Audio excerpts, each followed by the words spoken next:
ಎಲ್ಲರಿಗೂ ನಮಸ್ಕಾರ. Dhriti devotional YouTube ಚಾನಲ್ಗೆ ನಿಮ್ಮೆಲ್ಲರಿಗೂ ಆತ್ಮೀಯವಾದಂತಹ ಸ್ವಾಗತ.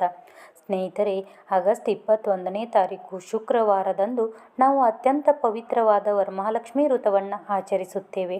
ಪ್ರತಿಯೊಬ್ಬ ವಿವಾಹಿತ ಮಹಿಳೆಯು ಈ ದಿನ ಮಹಾಲಕ್ಷ್ಮೀ ದೇವಿಯನ್ನು ಭಕ್ತಿಯಿಂದ ಪೂಜಿಸಿ ಕುಟುಂಬದ ಸುಖ, ಶಾಂತಿ, ಐಶ್ವರ್ಯ, ಆರೋಗ್ಯ ಮತ್ತು ಅಷ್ಟೈಶ್ವರ್ಯವನ್ನು ಬೇಡಿಕೊಳ್ಳುತ್ತಾರೆ. ಆದರೆ ಪ್ರತಿ ವರ್ಷವೂ ಅನೇಕ ಜನರಲ್ಲಿ ಕೆಲವು ಸಾಮಾನ್ಯ ಪ್ರಶ್ನೆಗಳು ಇರುತ್ತವೆ. ಮುಟ್ಟಾದವರು ವ್ರತ ಮಾಡಬಹುದೇ? ಸೂತಕ ಇದ್ದರೆ ಪೂಜೆ ಮಾಡಬಹುದೇ?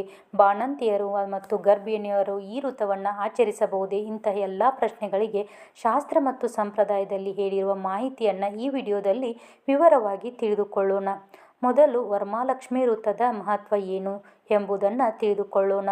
ಈ ವ್ರತವನ್ನು ಶ್ರಾವಣ ಮಾಸದ 2ನೇ ಶುಕ್ರವಾರ ಆಚರಿಸುವುದು ಅತ್ಯಂತ ಶ್ರೇಷ್ಠವೆಂದು ಹೇಳಲಾಗುತ್ತದೆ. ಈ ದಿನ ಮಹಾಲಕ್ಷ್ಮೀ ದೇವಿಯ ಕೃಪೆ ವಿಶೇಷವಾಗಿ ದೊರೆಯುತ್ತದೆ ಎಂಬ ನಂಬಿಕೆ ಇದೆ.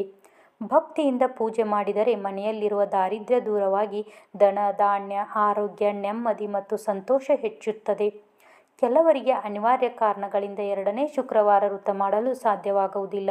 ಅಂಥವರು 3ನೇ ಅಥವಾ 4ನೇ ಶುಕ್ರವಾರದಲ್ಲಿಯೂ ಭಕ್ತಿಯಿಂದ ವರಮಹಾಲಕ್ಷ್ಮಿ ವ್ರತವನ್ನು ಆಚರಿಸಬಹುದು. ದೇವರು ನಮ್ಮ ಭಕ್ತಿಯನ್ನು ನೋಡುತ್ತಾನೆಯೇ ಹೊರತು ದಿನಾಂಕವನ್ನು ಮಾತ್ರ ನೋಡುವುದಿಲ್ಲ.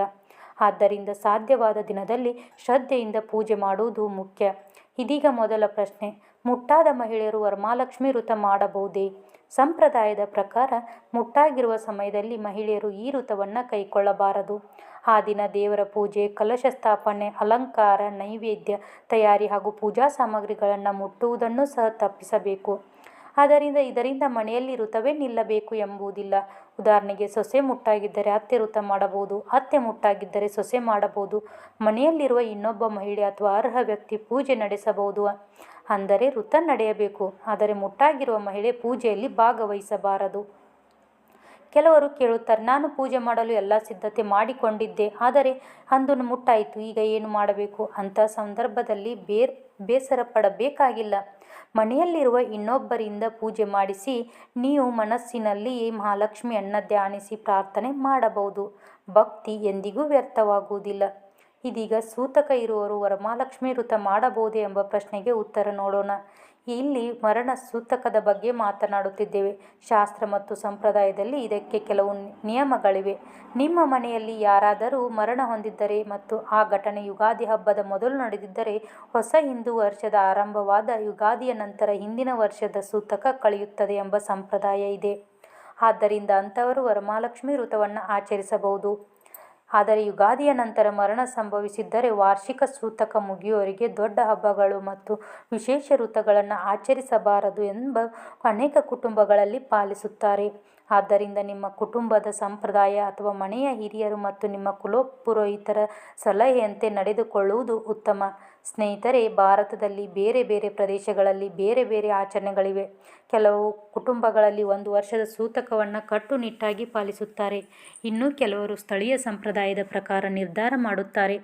ಆದ್ದರಿಂದ ಈ ಕುಟುಂಬದ ಸಂಪ್ರದಾಯಕ್ಕೆ ಗೌರವ ಕೊಡುವುದು ಅತ್ಯಂತ ಮುಖ್ಯ. ಇದೀಗ ಬಾಣಂತಿಯರು ವರಮಹಾಲಕ್ಷ್ಮಿ ವ್ರತ ಮಾಡಬಹುದೇ ಎಂಬುದನ್ನು ತಿಳಿದುಕೊಳ್ಳೋಣ.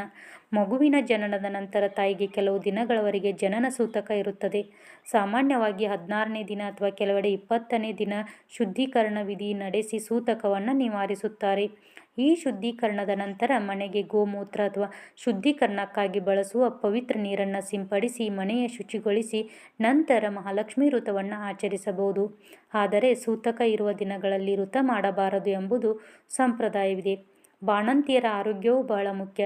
ಪ್ರಸವದ ನಂತರ ದೇಹಕ್ಕೆ ವಿಶ್ರಾಂತಿ ಅಗತ್ಯವಾಗಿರುವುದರಿಂದ ತುಂಬ ಕಷ್ಟದ ಪೂಜೆಗಳನ್ನು ಮಾಡುವ ಬದಲು ಆರೋಗ್ಯಕ್ಕೆ ಆದ್ಯತೆ ನೀಡಿ ಸಾಧ್ಯವಾದಷ್ಟು ಸರಳವಾಗಿ ದೇವಿಯನ್ನು ಸ್ಮರಿಸುವುದು ಉತ್ತಮ.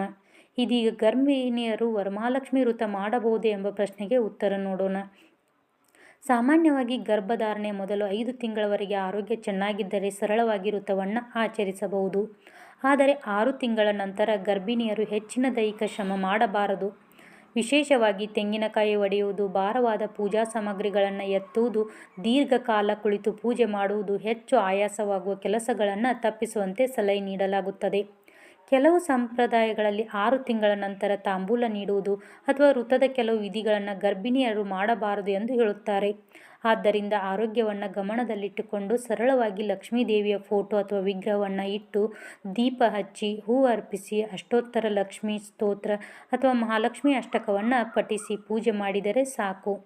ಮಹಾಲಕ್ಷ್ಮೀ ದೇವಿಗೆ ಭಕ್ತಿ ಮುಖ್ಯ. ದೊಡ್ಡ ಅಲಂಕಾರ, ದೊಡ್ಡ ಖರ್ಚು ಅಥವಾ ಭವ್ಯವಾದ ವ್ಯವಸ್ಥೆಗಿಂತ ಶುದ್ಧ ಮನಸ್ಸಿನಿಂದ ಮಾಡಿದ ಪ್ರಾರ್ಥನೆಯೇ ದೇವಿಗೆ ಅತ್ಯಂತ ಪ್ರಿಯವಾಗುತ್ತದೆ. ವರಮಹಾಲಕ್ಷ್ಮಿ ವ್ರತ ಮಾಡುವವರು ಸಾಧ್ಯವಾದರೆ ಬೆಳಿಗ್ಗೆ ಬೇಗ ಎದ್ದು ಮನೆ ಶುಚಿಗೊಳಿಸಿ ಸ್ನಾನ ಮಾಡಿ ಪೂಜಾ ಸ್ಥಳವನ್ನು ಅಲಂಕರಿಸಿ ಕಲಶ ಸ್ಥಾಪನೆ ಮಾಡಿ